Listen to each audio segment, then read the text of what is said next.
आखिर क्यों दक्ष प्रजापति रखता था भगवान शिव से बैर? आखिर क्यों नहीं करता था भगवान शिव का वह सम्मान? आखिर दक्ष प्रजापति ने बृहस्पति शव नामक यज्ञ में क्यों नहीं आदर पूर्वक बुलवाया भगवान शिव और अपनी पुत्री सती को? आज की वीडियो में मैं आपको पूरी डिटेल देने वाला हूं, वो भी शास्त्रों के माध्यम से। तो अगर अभी तक आपने चैनल को सब्सक्राइब नहीं किया है तो लाल बटन को दबा के चैनल को सब्सक्राइब कर लीजिए, बेल को ऑल पे सेट कर दीजिए ताकि आगे भी ऐसे ही आध्यात्म से संबंधित शास्त्रों के माध्यम से इस चैनल पर जब भी कोई वीडियो अपडेट किया जाए उसकी नोटिफिकेशन सबसे पहले आप तक पहुंचे। चलिए वीडियो को शुरू करते हैं। प्रजापति दक्ष तो अपनी लड़कियों से बहुत ही ज्यादा स्नेह यानी कि प्रेम रखते थे। फिर उन्होंने अपनी कन्या सती का अनादर करके शीलवानों में सबसे श्रेष्ठ महादेव जी से द्वेष क्यों किया?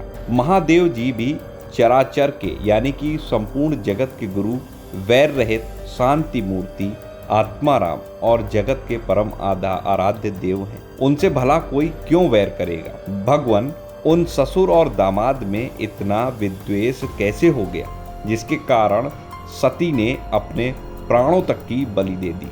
यह आप मुझे बताइए। ये बात विदुर जी ने भगवान मैत्रेय जी से पूछी। तब भगवान कहते हैं कि विदुर, पहले एक बार प्रजापतियों के यज्ञ में सब बड़े बड़े ऋषि, देवता, मुनि और अग्नि आदि अपने अपने अनुयायियों के सहित एकत्र हुए। उसी समय प्रजापति दक्ष ने भी उसी सभा में प्रवेश किया। वे अपने तेज से सूर्य के समान प्रकाशमान थे और उस विशाल सभा भवन का अंधकार दूर किए देते थे। उन्हें आया देख ब्रह्मा जी और महादेव जी को छोड़ करके अग्नि पर्यंत सभी सभासद उनके तेज से प्रभावित होकर अपने अपने आसनों से उठकर खड़े हो गए।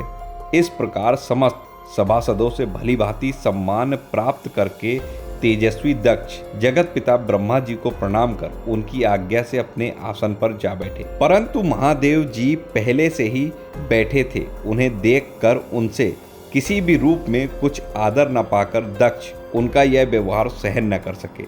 उन्होंने उनकी ओर टेढ़ी नजर से इस प्रकार देखा मानो उन्हें वे क्रोध की अग्नि से जला डालेंगे और फिर कहने लगे, देवता अग्नियों के सहित समस्त ब्रह्म ऋषिगण मेरी बात को ध्यान से सुने।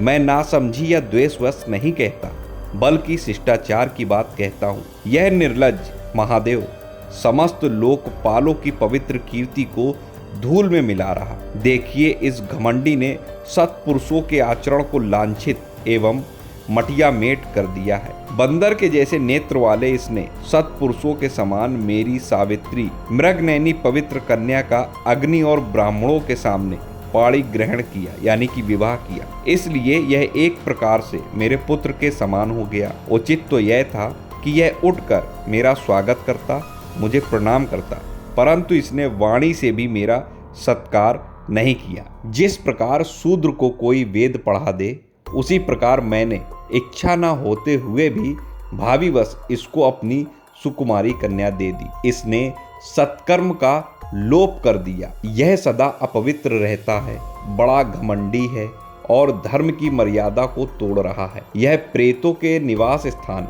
भयंकर शमशान में भूत और प्रेतों को साथ लिए घूमता रहता है। पूरे पागल की तरह सर के बाल बिखेरे नंग धड़ंग भटकता है, कभी हंसता है तो कभी रोता है। यह सारे शरीर पर चिता की अपवित्र भस्म को लपेटे रहता है। गले में भूतों के पहनने योग्य नर मुंडों की माला और सारे शरीर में हड्डियों के गहने पहने रहता है। यह बस नाम भर का ही शिव है, वास्तव में यह पूरा अशिव यानी कि अमंगल रूप है। जैसे यह स्वयं मतवाला है वैसे ही इसे मतवाले लोग ही प्यारे लगते हैं। भूत प्रेत आदि निरे तमोगुणी स्वभाव वाले जीवों का यह नेता है। मैंने केवल ब्रह्मा जी के बहकावे में आकर ऐसे भूतों के सरदार, आचारहीन और दुष्ट स्वभाव वाले को अपनी भोली भाली बेटी ब्याह दी। दक्ष ने इस प्रकार महादेव जी को बहुत कुछ बुरा भला कहा, लेकिन उन्होंने इसका कोई भी उत्तर नहीं दिया, ना ही विरोध किया। वे पहले की भांति निश्चल भाव से बैठे रहे।